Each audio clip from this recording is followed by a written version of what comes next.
Վարդևանյանն էլ քրգործով չի անցնում, մեղադրյալի կարգավիճակ չունի։ Ձայնը տրվում է տարածքային կառավարման և շրջակա միջավայրի պահպանության հարցերի մշտական հանձնաժողովի նախագահի պաշտոնի համար առաջադրված պատգամավոր Իրինա Յոլյանին համեցեք։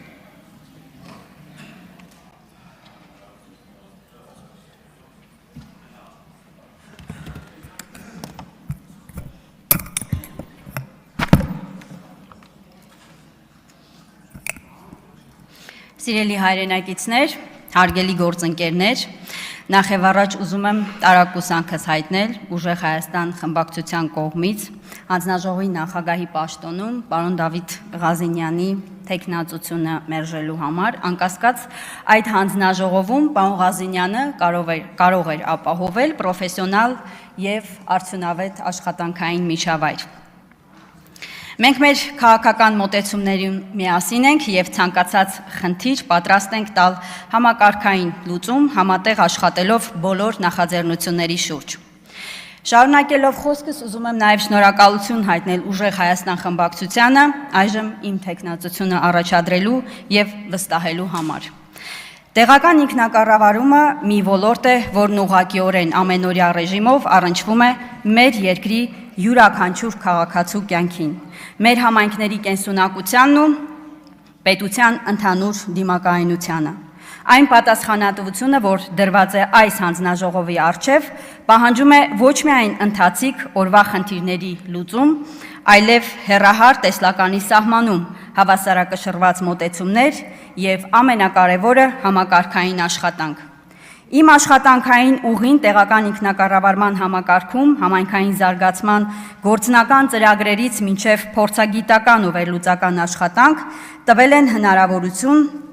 խնդիրներին նայելու երկու հիմնական դիտանկյունից՝ համայնքի բնակչի տեղական իշխանության տեսանկյունից եւ պետական ու ռազմավարական մակարդակից, հաշվի առնելով պետական անվտանգությունն ու երկարաժամկետ համաչափ զարգացման շահերը։ Հարգելի գործընկերներ, երբ խոսում ենք տարածքային կառավարման մասին, մենք խոսում ենք մեր երկրի ողնաշարի մասին։ Ժամանակակից աշխարհում ենթակառուցվածքների զարգացումը սովորական շինարարություն կամ լոգիստիկա չէ, դա տնտեսական ակտիվության, անվտանգային միջավայրի եւ մարդկանց կյանքի որակի բարելավման հիմնական նախապայմանն է։ Բայց որևէ ենթակառուցված կամ ծրագիր չի կարող կայուն լինել, եթե մենք չունենք կայուն եւ անկախ տնտեսական ինքնակառավարման համակարգ։ Ուզում եմ հատուկ շեշտել տեղական ինքնակառավարումը ժողովրդագրության հենքն է, կարևոր հենասյուներից մեկը։ Եթե երկրում թուլանում կամ ճնշվում է տեղական ինքնակառավարումը, ապա ժողովրդավարության մասին խոսակցությունները դառնում են շատ խոցելի։ Հայաստանին անհրաժեշտ է ձևավորել քաղաքականապես հասուն, ինստիտուցիոնալ եւ այնպիսի միջավայր, որտեղ համայնքների ղեկավարները անկախ քաղաքական հայացքներից կամ կուսակցական պատկանելիությունից կկարողանան անկաշկանդ, առանց ավելորդ ռիսկերի, քաղաքական ճնշումների կամ վարչական հետապնդումների իրականացնել սահմանադրական եւ օրենսդրական լիազորությունները։ Եթե համայնքի ղեկավարը ստացել է տվյալ համայնքի բնակչի քվեն, ուրեմն նրա անկախությունն ու ազատ գործունեությունը երաշխավորելը պետության ուղղակի պարտականությունն է։ Մեր նպատակը պետք է լինի ապահովել, որ յուրաքանչյուր համայնք անկախ համայնքապետի քաղաքական դիրքորոշումից լինի ներառված պետական զարգացման ծրագրերում եւ տնտեսական շրջանառության մեջ։ Երկրորդական համայնքներ Հայաստանում լինել չեն կարող։ Տեղական ինքնակառավարման մարմինները պետական համակարգի առաջնագիծն են։ Համայնքների խոշորացման եւ բարեփոխումների արդյունքում մենք այսօր ունենք բոլորովին նոր իրողություններ։ Այստեղ մեր մոտեցումը պետք է լինի խորը վերլուծական։ Դիմերի կարողությունների հզորացումը, տեղական տնտեսական զարգացման պատասխանատուների ինստիտուտի կայացումը, ինչպես նաեւ ապագային միտված իրական ապակենտրոնացման հարցերը պահանջում են համակարգված, փուլային եւ հավասարակշռված քննարկումներ։ Մենք պետք է ստեղծենք այնպիսի իրավական դաշտ, որտեղ տեղական իշխանությունն ունի գործունեության բավարար երաշխիքներ, համապատասխան գործիքակազմ, ֆինանսական անկախություն եւ պատասխանատվություն համայնքային կյանքն արդյունավետ կազմակերպելու համար։ Բանաձևը պարզ է։ Խոշորացումը պետք է նպաստի կառավարության եւ մարզպետարանների լիազորությունների ապակենտրոնացմանը դեպի համայնքներ եւ դրանց համապատասխան ֆիսկալ ինքնավարության ապահովմանը սեփական եկամուտների աղբյուրների ստեղծման տեսանկյունից։ Այս համատեքստում առանձնահատուկ ուզում եմ անդրադառնալ սուբվենցիոն ծրագրերի համակարգին։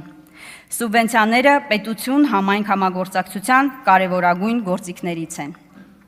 Սակայն այսօր մենք տեսնում ենք, որ սուբվենցիոն ծրագրերի շրջանակը հաճախ սահմանափակվում է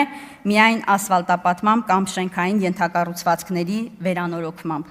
Սրանք անշուշտ կարևոր են, բայց բավարար չեն համայնքների թռիչքաձև զարգացումն ապահովելու համար։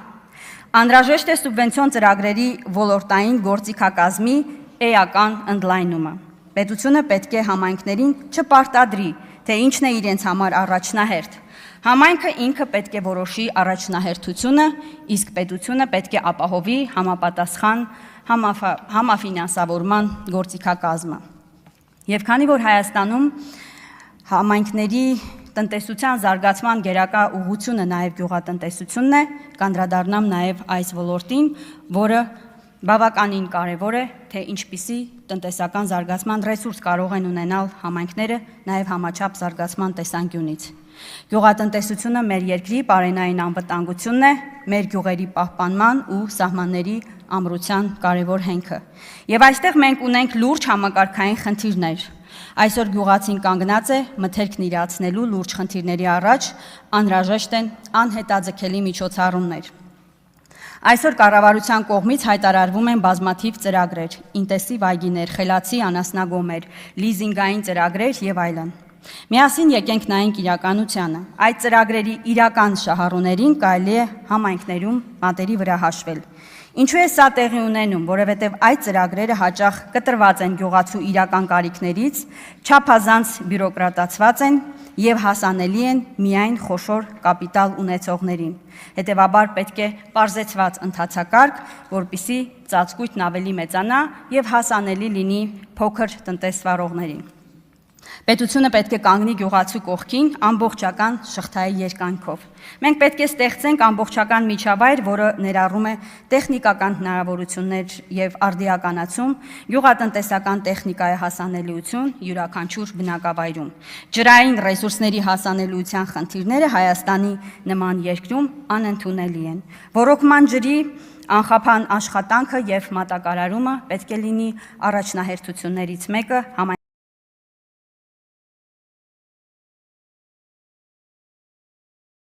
տնտեսական զարգացման տեսանկյունից։ Գյուղացիությամբ զբաղվող եւ մեր հայրենակիցների համար շատ կարեւոր է նաեւ ֆինանսական կայունությունը, կանխատեսելիությունը, վերոնշյալին հասնելը գրեթե անհնար է առանց ապահովագրական իրական արդյունավետ համակարգի։ Մեր հայրենակիցները չպետք է ամեն տարի դողան կարկուտի, ցրտահարությունից կամ երաշտից իմանալով, որ մենակ են մնալու խնդիրների առաջ։ Շղթայական համակարգի կարևորագույն օղակներից է իրացման շուկաների ապահովումը։ Գյուղացին չպետք է չարչարվի, բերքն աճեցնի, հետո չիմանա ում եւ ինչ գնով վաճառի։ Պետական քաղաքականությունը պետք է երաշխավորի իրացման կայուն շղթաներ, մթերումների արդար գնագոյացում եւ արտահանման նոր շուկաների բացում։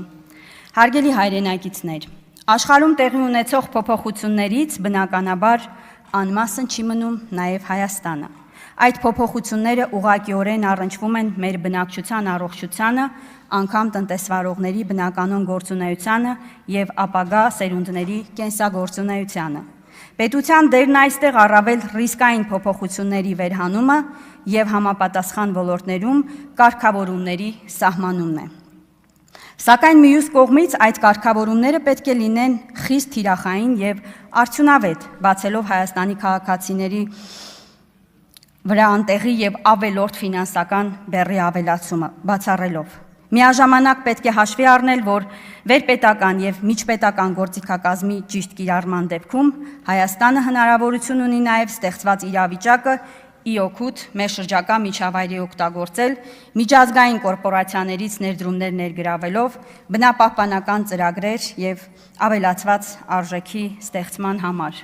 Մենք պետք է որդեգրենք բնական ռեսուրսների արդյունավետ եւ պատասխանատու կառավարման քաղաքականություն։ Այսօր ամբողջ աշխարհը ռեսուրսների մրցավազքի մեջ է։ Պղնձի գները հասել են պատմական մաքսիմումի եւ ամեն տարի շարունակում են աճել։ Նման պայմաններում պարզ չէ, թե որն է Հայաստանի ընդհանուր ռազմավարությունը այս վիճակում առավելագույն եւ երկարաժամկետ օգուտներ ստանալու նպատակով։ Օգուտներ, որոնք մեծամասամբ կմնան երկրի ներսում Հայաստանի համայնքներին եւ քաղաքացիներին։ Ընդ որում շեշտադրեմ, որ 2023 թվականին կառավարությունը հաստատեց հանքարդյունաբերության ոլորտի ռազմավարությունը, որը սակայն մինչ օրս մնացել է թղթի վրա։ Առավելագույն օգուտներ ստանալու առաջնային անհրաժեշտ օղակը պետք է լինի պղնձաձուլարանի կառուցումը, որի դեպքում երկրի ընդերքից ստացված խտանյութը կվերամշակվի Հայաստանում, առավել մեծ օգուտ բերելով եւ թողնելով երկրի ներսում։ Ավելին, սա կլիներ